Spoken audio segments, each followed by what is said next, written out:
has a softball game, a softball tournament this weekend, which means I've got lots of time to sit in the stands and grade tests. So you'll have them done. Which means then today we start fresh with no questions on section 7.1. And this is, chapter 7 is all about sampling distributions.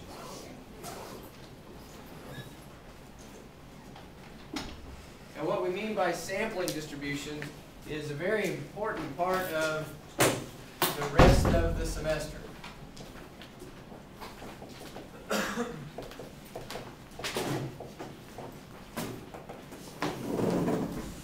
So when we talk about sampling distributions, we're talking about the distribution of sample statistics.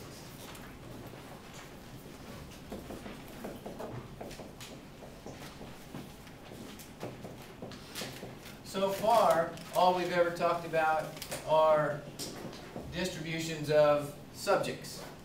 So we've done like the height in our survey, the pulse in our survey. Those were distributions.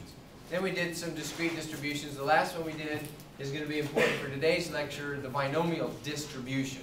But again, that's the distribution of individuals, like individual flips of a coin or something like that.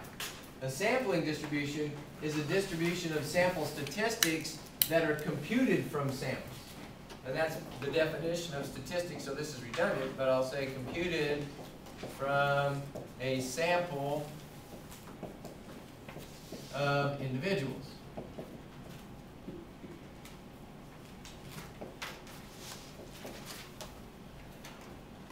I missed an I in there somewhere. There. Okay? So that's the definition of a statistic. It's something that we compute from a sample. Well, statistics have distributions just like individuals have distributions. And as an example of that, I forgot to bring with me my little cup of coins. I keep a cup of pennies in my office for just such occasions. And I happen to have 4 pennies. Oh, you know what? We don't need to each have a coin. We're going to do a little activity. I'm going to have you each flip a coin 10 times. And I want to compute the proportion of heads that you get. Okay? That's a summary statistic from a sample of size 10. But you have a random number generator on your calculator, so we can use that to flip a coin. Right? So pull out your calculator.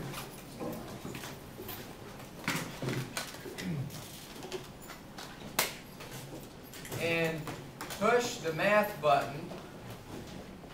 Then go over to PRB. And then select RAND. And then hit enter. We've done this before, so this should look fairly familiar. I think you might have to hit enter twice. So you hit enter once to select the RAND function, then you hit enter again to run it or to make it generate a number. So when you do that, you should get a number back that is in between 0 and 1, somewhere in that interval. Right? What'd you get, Caitlin? 0.9435. 0.9435. Okay? So here's what we're going to do. If you get a number, we'll call it x, that's less than 0.5, then that's tails.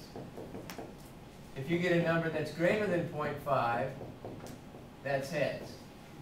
So that sets me up a fair coin with a 50% probability of tails and a 50% probability of heads. I was hoping somebody would ask that question. He said, what if it's exactly 0.5? To which I get to be smug and smart aleck statistician and go, that ain't going to happen. How do I know it isn't going to happen? Because there's so many different numbers in between 0 and 1. What's the probability that x is 0.5 in a continuous distribution? 1 over infinity, which is 0. That ain't happening. In fact, if one of you gets exactly 0.5, I'll buy you a Coke. No, better yet, I'll buy you a car. That's how sure I am that won't happen. How many times do we get to try? Many as you want. You can try an infinite number of times. Right? 10 years later, he's going to come find it, right? Now, the truth is that I do have a small probability of losing that bet because your calculator truly isn't a continuous distribution. It only keeps, what was it, 10 decimal places? So you have however many possible numbers there are with 10 decimal places, and 10 would be what? A billion has 9 digits, right? So that's like 1 in 10 billion chance you could get 0.5. But I'll still say it ain't happening. Right? So I don't have to worry about that case. So what I want you to do is I want you to hit enter 10 times and generate 10 numbers and keep track of how many heads you get and how many tails. So we're simulating, using a computer, flipping a coin 10 times. If I'd remembered my pennies, we would just be doing it that way. And then what I'm going to do is I'm going to make a dot plot out of what you get. I didn't So- bring my calculator. Do you want me to use the penny? You didn't bring your calculator. No, I forgot. How can that be? Yeah, you can use a penny. Are you have your own? Uh-huh. Okay. That's good because I was worried I might not get my penny back. Oh. So compute p hat, which equals x over n. Now that's new notation for you. I don't think I've introduced p with the hat on it. In statistics, when we put the hat, the caret symbol over the top of something, it means this is an estimate of. And we did it with the y in linear regression. We had y hat, remember that? And so that was predicted value of y or estimated value of y. So p hat means the sample estimate of p, where p is the population proportion. So p is population proportion or probability.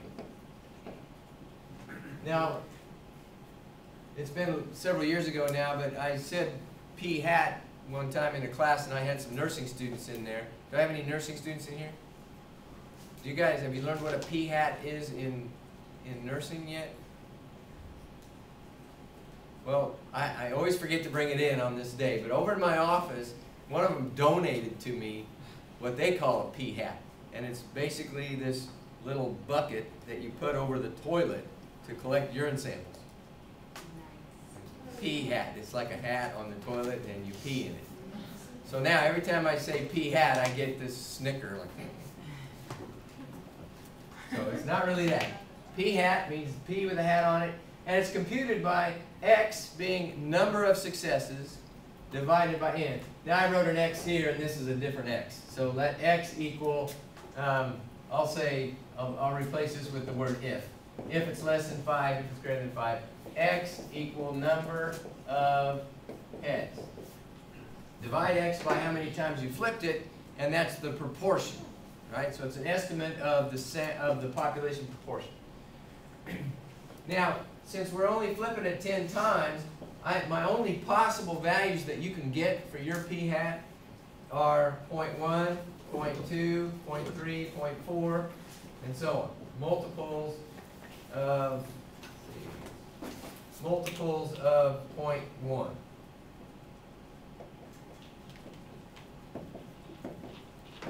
So by now, with all that talking I just did, you should have yours done and you should have your p hat computed. Right? So, we're going to do it by show of hands. Raise your hand if you got 0 for your p hat. In other words, you flipped it 10 times and you didn't get any heads at all. Anybody?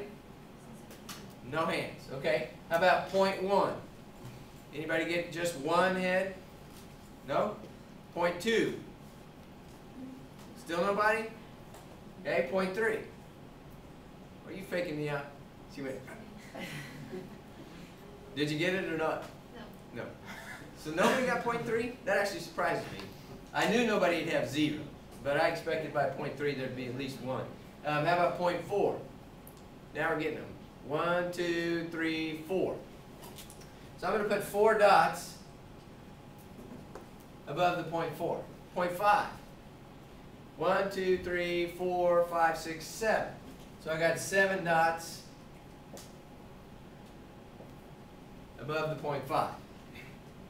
Okay? Now 0.6. 1, 2, 3, 4, 5. 1, 2, 3, 4, 5. 0.7. 1, 2, 3. Okay, 0.8. 1, 2. 0.9. Ooh, got one of those? 0.9. Any ones? All 10 of them were heads? Nobody got that. Okay? What we just did was we looked at, well, what values of p hat are possible in this scenario, right? Where p hat is the proportion of heads. Theoretically, a 0 is possible, isn't it? But it's not very likely. And in fact, in this class of, how many people did we have? Let's count dots. 21. 21. So out of 21 There's people, 19 people in the class right nobody had 0. Nobody had a 0.1, nobody had a 0.2, and so on. At 0.4, we started to get some people. Right? Well, the sampling distribution of a test statistic, what? now. There's 21 dots on your board. There's 19 people in class. Well, that means a couple people raised their hand more than one. So we'll go with 21. Okay? We're trying to confuse me. This shows the values of p hat that are possible, and then the height of the distribution says how likely those values are possible. Which value is most likely to occur? 0.5, which is kind of what you'd expect, right? It's a fair coin. You'd expect that most of the time you get 50% heads, 50% tails, right? But there's quite a bit of spread in this, right? So there's a lot of variability expected from sample to sample to sample. What we did was 21 different samples of size 10. I never wrote down n, but n is a 10 for our experiment here, right? So when n is a 10, we get quite a bit of variability from sample to sample to sample. Now, I'm going to try to say this quickly, but yesterday I had a meeting. I'm working as a consultant for a pharmaceutical company. We had a meeting with the FDA, the Food and Drug Administration. Luckily for me, it was a teleconference, so I didn't have to fly to Washington. But they took exception with an analysis that we had done in this study where we pooled results from a lot of small studies in the literature to get an overall estimate of a population proportion. And in this case, it was proportion of people who progress to pneumonia once they get an upper respiratory tract infection. Okay? And the FDA said, well, we don't trust the results because the results that you got were highly variable from study to study. They said it ranged all the way from 5% to 85%. We had some studies that had 5% progression. Other studies had 85% progression. And that's pretty variable, isn't it? So I went through this exact discussion with them on the phone. Well, wait a minute. When you have small studies with like 10 in it, you expect a lot of variability. That's not that we did anything wrong or that those researchers did anything wrong. It's just you're trying to estimate a proportion from a really small sample. You're going to get a lot of variability. That variability, this distribution is known as the sampling distribution. Okay?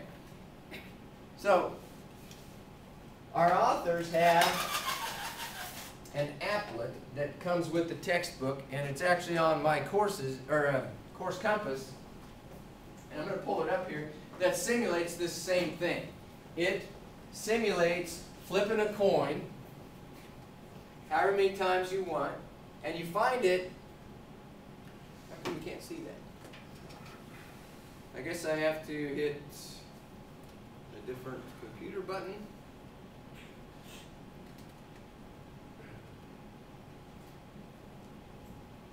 There it is. Okay, so I'm in Course Compass. I've logged on. If you click on the Multimedia Library button, it'll take you to all of the different things that come with your access code that you paid for. And you can get PowerPoint presentations, videos, the textbook, all that kind of stuff. Right here we want to click on Java Statlet. Now that word statlet is just kind of a cutesy-pied, as my father would say, cutesy-pied word applet. An applet is a word you may have heard of. It's basically it's an online program that you can run. And they call it a StatLink because it's for a statistics course. But I'm just going to click Find Now, and then it says Prentice Hall Applets to accompany Agresti and Franklin. So we'll click on that. Those are the authors of the book, Agresti and Franklin. And you get this menu. And the second one down says Sampling Distributions.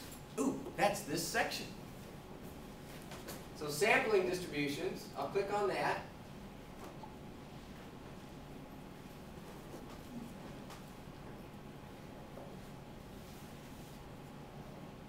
And I can't quite see the whole thing, but it lets you choose what kind of distribution to sample from. So right now we're flipping coins. So that's a binomial distribution, or binary distribution. So I'm going to click on Uniform, and then Binary, and I'm going to set it to be a fair coin. So I have binary P equal 0.5, so it's a fair coin. And then I can tell it what size sample I want to use. Well, what we just did was each of us did a sample of size 10. So I'm going to set that number to 10. Okay? And then capital N is how many times you want to repeat that. Okay? In here we repeated it 21 times. Right? There were 21 dots on my thing. So we did 21 different samples. So I'm going to set this to 10, and then I'm going to click the sample button and produce one of them. So in this first sample we got a proportion of 0.3. So it puts a bar above the 0.3. Actually, this is the sample counts of 1, so this number is 3. There was one that had a 3, but then there's one that had a 0.3 when you convert to proportion. The main point, the reason they have both of these is to show they're exactly the same distribution. So X, the counts are binomial, counting the number of successes in a fixed number of trials. But if you just divide by N, you turn it into a proportion, that's going to have the same distribution. And if I click sample a whole bunch of times, I get different estimates, and I can start building the dots. Only they're not doing a dot plot, they're doing a histogram, but it's the same idea. Now, I don't know about you, but my finger's already tired. So rather than keep hitting sample, it allows me the opportunity to say, well, let's just get a bunch of those.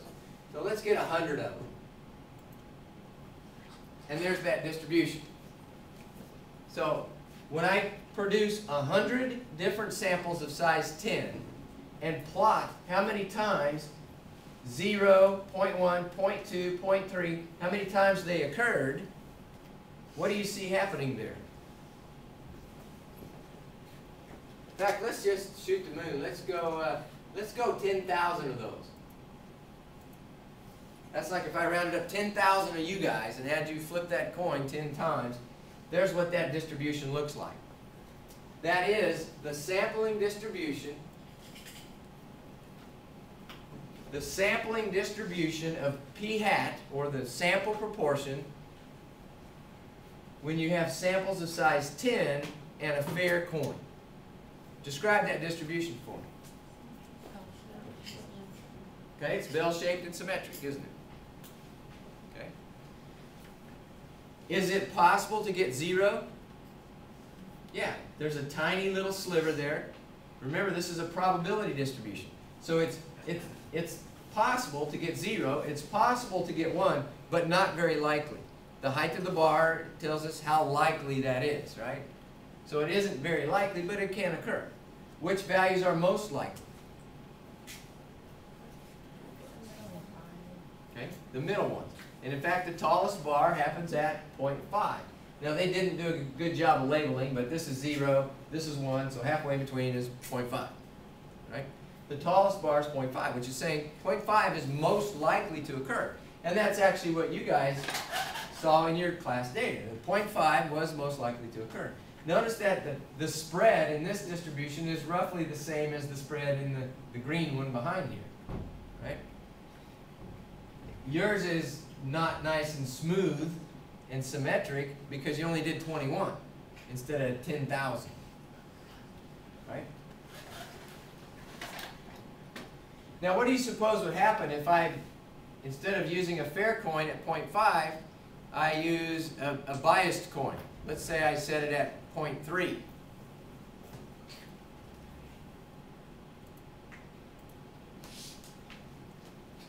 what do you suppose would happen?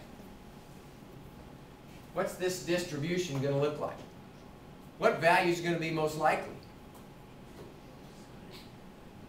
You say it's going to be skewed? Okay, I agree. Probably going to be a skewed distribution, right? Which, I still didn't get an answer to that question. Which value is going to be most likely? In other words, where's the hump going to be? At 0.3, right? That's what we expect to get. Remember, expected value? We expect to get a proportion that's equal to the population proportion. I'm setting the population proportion at 0.3. So I'll hit sample, and there's the distribution. Is that skewed or symmetric? It is skewed. And it's skewed because there's a natural wall here at 0. You can't get a negative proportion. So this tail gets chopped off. But this side, there's room for that tail to go out. So you get a skewed distribution. Right? So, the mean of the distribution of p hat, sorry about that,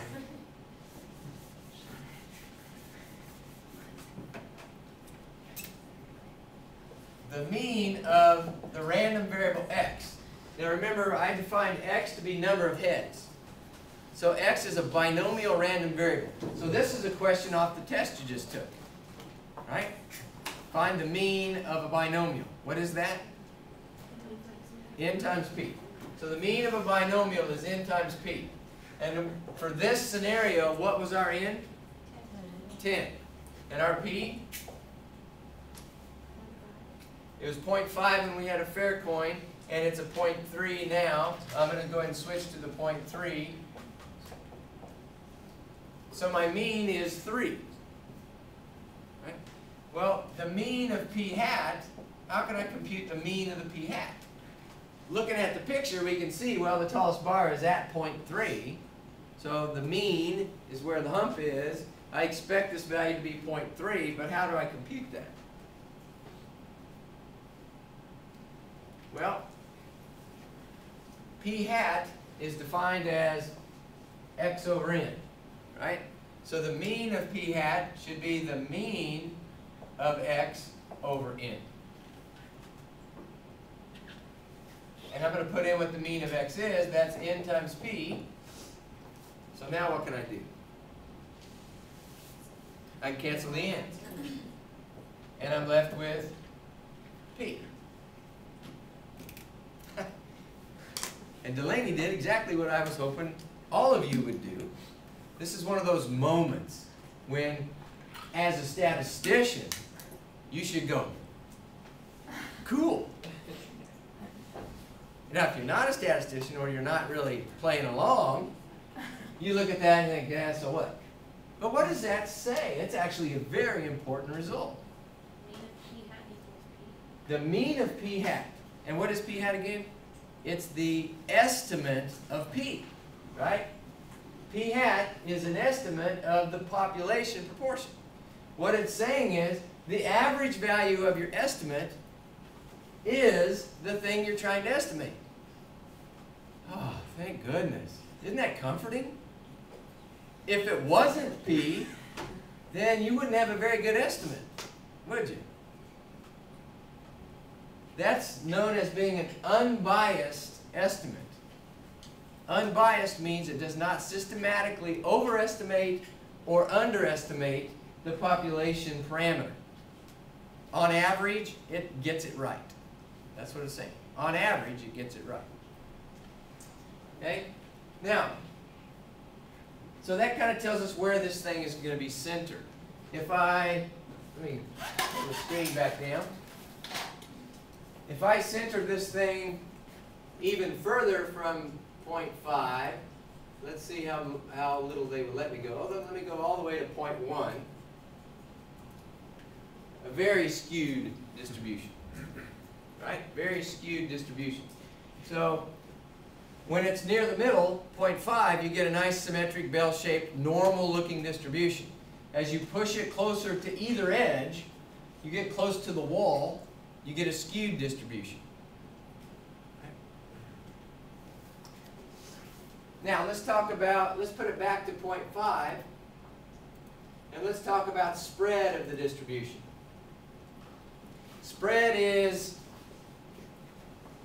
when we had nice bell-shaped distributions like this one, we talked about spread by standard deviation, right?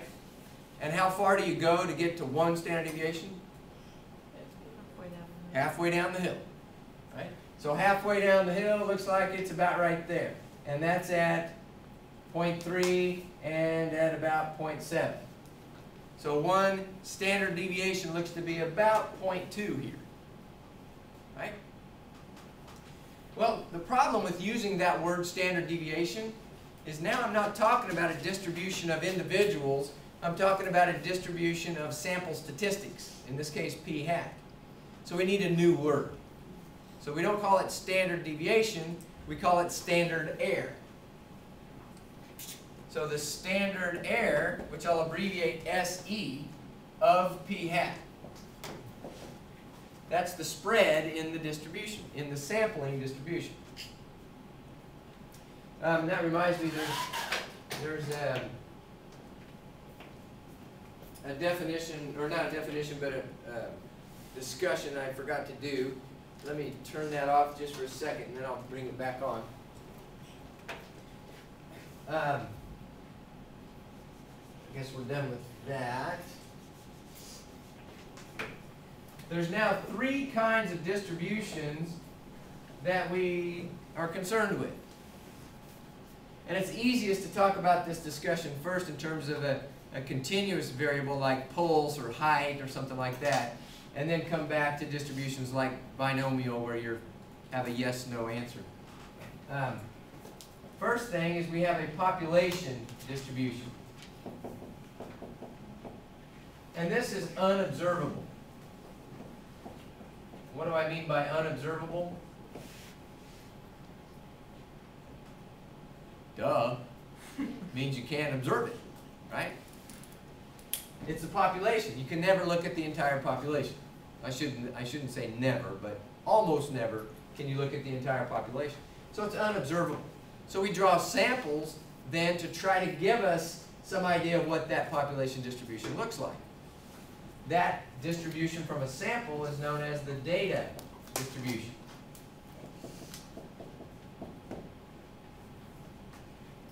Okay? Now these two distributions involve individuals. So the distribution of a person's heart rate, right? So in the population, all the different people, here's their heart rates, and they form this distribution. I don't know the population distribution, so I draw a sample. So when I pooled all of your data together, I got that nice distribution with 350 data points in it, and I drew a histogram from that. And that was my estimate of the population distribution. The data distribution won't look perfect. It won't match the population distribution exactly, but it should be a pretty good estimate as long as you have a good sample. The third distribution is different. That's the sampling distribution.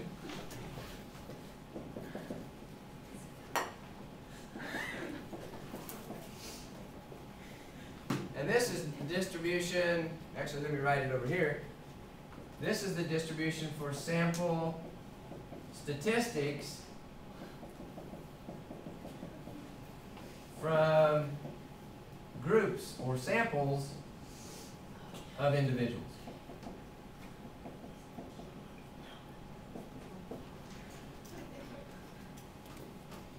So the top two are individual observations. The third one is a distribution based on some summary measure that you compute from all of the individuals in your sample. Okay? So when we flip a coin 10 times, our summary statistic is proportion of heads. When I do pulse, my summary statistic might be the average pulse. Okay? So when we talk about a sampling distribution, this is the distribution from all possible samples of size n. So get the idea of repeated sampling. Under repeated samples, every time I run a new sample, I'm not going to get exactly the same value I got last time for my summary statistic. Like for the mean of a sample, if I draw a different sample, I'm not going to get the same average heart rate that I got before. The sampling distribution tells me, well, what values will you get back, and how likely are those values? Ones near the population mean tend to be more likely to occur. Ones further out become less and less likely, and you get that bell shape to the distribution. Okay? Now, let's go back to our applet.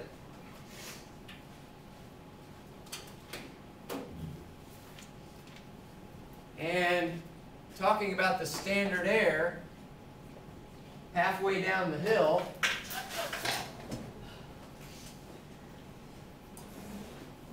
I'm going to change my sample size. Instead of flipping that coin 10 times, let's flip it 30 times. What do you think is going to happen to this sampling distribution? Where will it be centered? What will its mean be? It doesn't depend on n, does it? So it should still be at 0.5. It should still be at whatever I set the population proportion to be, right? It'll be centered. But what about spread in that distribution?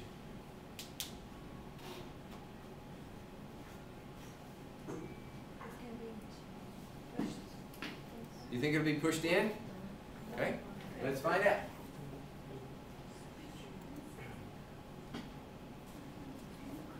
Was it?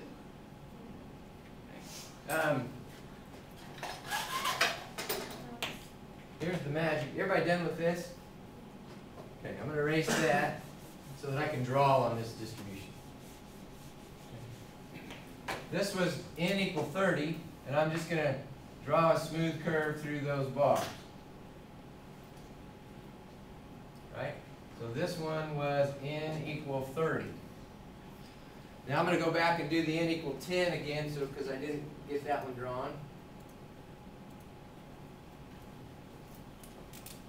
It looks like tops of these bars. Oops.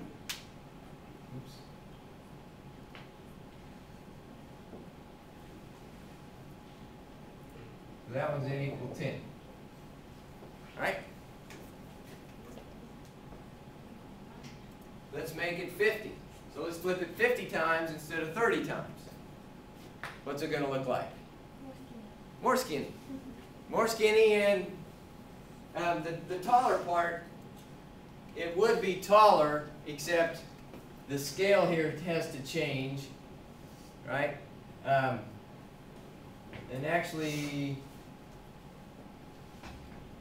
yeah, this is number of times out of 10,000, so the last one, the top wasn't 1,500, it was some number a lot less than that. So, but it's the spread here that I care about. So it should be taller if we were on the same scale, but I can't change that in the applet. It won't let me do that. But here's the spread. If I draw this one, it's skinnier yet, right? So as I make the sample size bigger, what's happening to the distribution? It's getting skinnier and skinnier, right? The spread, or the standard error, decreases. Samples of size 100, skinnier yet, and let's just go for broke. Samples of size 1,000. Now this one, it has to think for a while because it has to do 10,000 samples of 1,000. Do the math, that's a lot, right? So here it is. Here's the spread. Now again, the height of it is not to scale, but the spread is. There's that distribution. So in other words, the standard error, p hat, gets smaller as n gets bigger. That's another one of those moments you should be having. You should go, cool, That is so comforting that that happens. What does that say? What does the shapes of these distributions do for you as a researcher? It means that the more that you sample, the closer you are to like the actual possibility. Exactly. Thank you. It's kind of like I paid her before class. At the right moment, I want you to say it, but I didn't. This was unrehearsed. What she said was, it means that the bigger the sample you draw, the closer your sample estimate is to the true value, to the population value. You're forcing it to go in there because the sampling distribution says what values are possible. It's saying, you know, you're not going to get any values outside of there. You take a sample of size 1,000, you're forced to be really close to the true value. You take a sample of size 10 and you could be all over the place. So big samples, good. Small samples, bad. If you don't learn anything else all semester, learn that. Yeah? That's the same thing as like the law of large numbers. Exactly. It's related to the law of large numbers. The bigger the sample you take, the less error there is in your estimate. Standard error. That's why we use the word error. What's the standard amount of error? Well, as I take a bigger and bigger sample, my error gets smaller and smaller. Until, let's take it to extremes, what if I let n keep getting bigger and bigger and bigger until it becomes the population size? So I've sampled the entire population. Now what's my error? 0. Because I have the population, I know P, right? I'm not estimating anymore, I actually know P. There's no error in that. So you can force your error clear down to 0 by letting your n get as big as the sample, or as the population. So now, how are we going to compute that standard error? Well, again, just like we did with the mean, we started with the mean of a binomial. And we divided that mean by n, because that's what we did to compute p hat, which I've erased.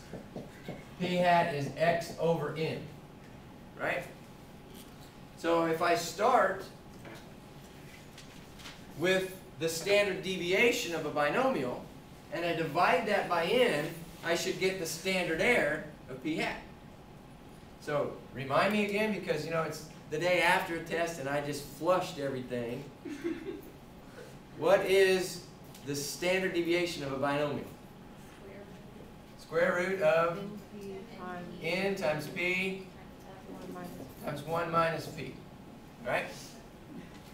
And what I want to do is I want to divide that by n, right? Now, I'm going to skip a step algebraically. Dividing a square root by n is the same thing as putting it inside there but squaring it, right? Algebraically, that's the same thing. So now what can I do with the n's? I can cancel one of them and I'm left with an n. So I get square root of p times 1 minus p over n. That is the standard error of a sample proportion. Now that fraction has n in the bottom of it. As n gets big, what happens to the value of the fraction? It gets smaller. You make the bottom of a fraction big, the value of the fraction gets small. So big samples give small standard errors. And it's because of this formula. In reality, when you do research, you don't do repeated samples and see what the sampling distribution looks like and then say, well, the spread is this. You can actually compute it theoretically from the statistical theory, right? We know that it's binomial, so we can just do the math, the algebra, and derive what the standard error is without ever having to see the sampling distribution. Okay? Now, one more topic before we try to work some problems. The margin of error. Remember this guy? The margin of error, so far all that they gave us for margin of error was to tell us it's approximately 1 over the square root of the sample size. Well, here's the 1 over square root of the sample size, but now we have this p times 1 minus p in the numerator, and that's what it is exactly, right? The margin of error actually is approximately 2 times the standard error of p hat. So you go plus or minus 2 of those, and you get an interval of numbers that they call the margin of error. So they'll say the margin of error is plus or minus 3%. Well, what would our margin of error be here? We flipped in that last one that I did, this real skinny one. What's the margin of error in that one? Well, my sample size n was what? 10. No. For the skinny one. 1,000. So my p was 0.5. So I have the square root of 0.5 times 0.5, because 1 minus 0.5 is still 0.5, divide by 1,000. So take your calculator and compute that number for me.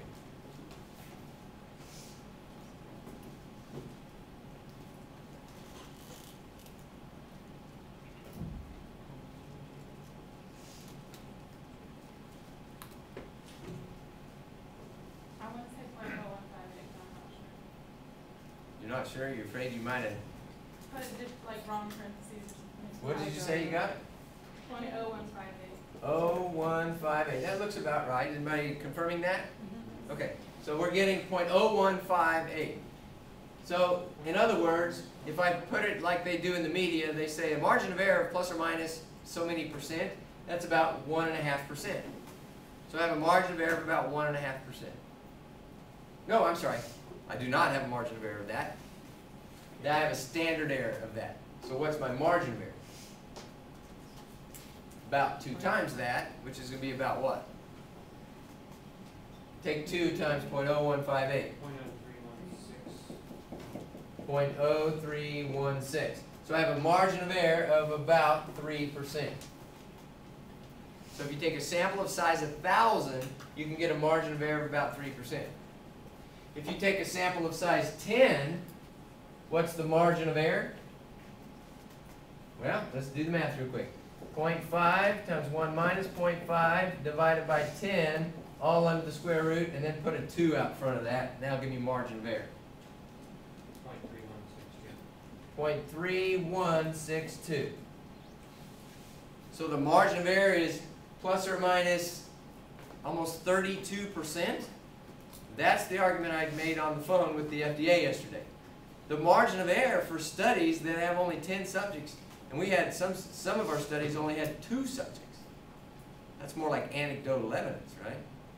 And I think there were 4 studies that had 4 subjects in it. You're estimating a proportion from 4 people?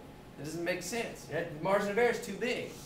So don't worry about what those individual values are. Wait till we pool the data together and we get a big sample of 800 and some subjects. Then we had a nice small margin of error on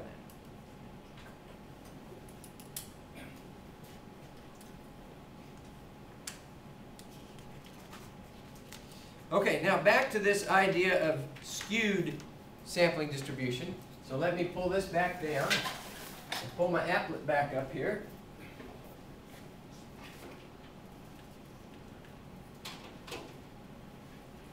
And I'm going to reset this to that 0.1. So we had a really skewed distribution. Remember when I sampled only 10, it was skewed like that, right? Now I'm going to leave it at 0.1, but I'm going to make the sample size bigger. It's n equal 10 now. That's a very small sample. Let's make it bigger. So I'm going to do it in fairly big jumps this time. Let's go to 50. Is that still skewed? Slightly, because I get one tail still being chopped off a little bit. And then this tail is full and long. But it's not so bad. Right? The last picture was horrible. This one's not so bad. If I take n equal 100,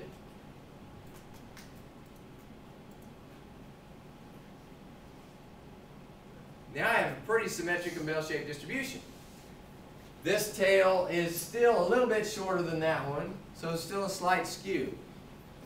Let's go all the way up to our 1,000 sample.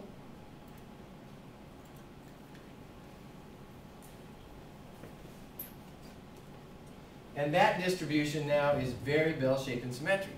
It has plenty of room on both sides for the for the tails to come down and disappear. Right? So even though you get a P, a population proportion that gets down close to 0 or up close to 1, you can still get a nice symmetric sampling distribution as long as your sample size is big enough. So the point of all this is that the sampling distribution will be approximately normal shaped as long as your sample size is big enough.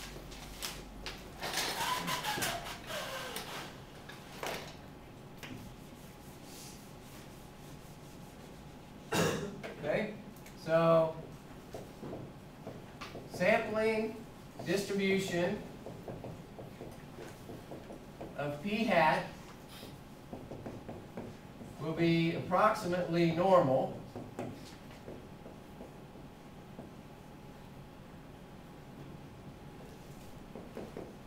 if n is sufficiently large.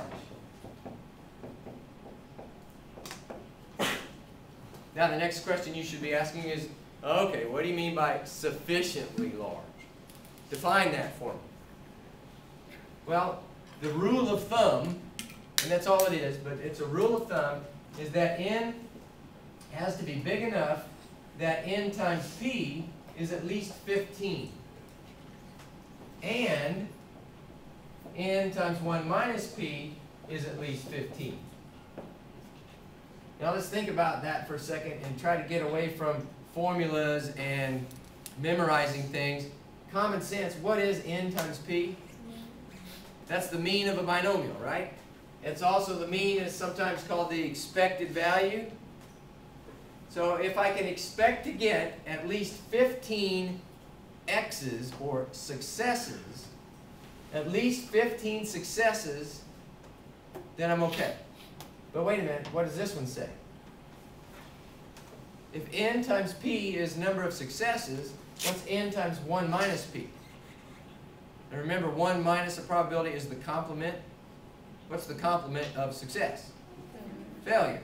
So this is number of failures. So if in my sample I can expect to get at least 15 successes and 15 failures, then I've got room enough for the distribution to spread out in both directions and be approximately normal. So when I sampled only 10 and I had a fair coin, I get 10 times 0.5 equal 5. I don't meet that 15. So I had a really skewed distribution. But if I take it up to 30, 30 times 0.5 is 15, and it's going to meet both of those. But that's the bare minimum. They're saying if you don't have at least 30 in your sample, don't be using the normal approximation. When I went up to a sample of size 1,000, no problem. But what if my p was 0.01? A really small, so I'm talking about the probability of some rare event, like maybe some type of cancer that happens only in 1 in 100 people. Most cancers are much more rare than that, but just for argument. How big would my n need to be in order to meet this requirement?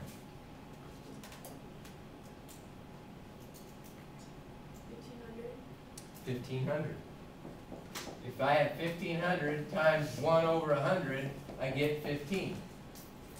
So if you're looking at some really rare event or really common event, because I'll get the same thing if I say, well, what if p is 0.99? I'm going to need a really big sample in order to use the normal approximation. Now, why do we care if we can use the normal approximation? Well, because that lets us use the empirical rule, and it lets us use our normal CDF function in order to compute probabilities from a normal distribution. Okay, well, unfortunately I only have about 1 minute left, but I wanted to look at one of your online homework problems will be modeled after 7.6 at the end of the section. And it talks about an exit poll for when Arnold Schwarzenegger was running for the governor of California. And they have you compute from an n equal 2705 and a p equal 0.559. They have you decide whether certain values are unusual or not. If this were the truth in the population, would it be unusual to get p hat equal 60%?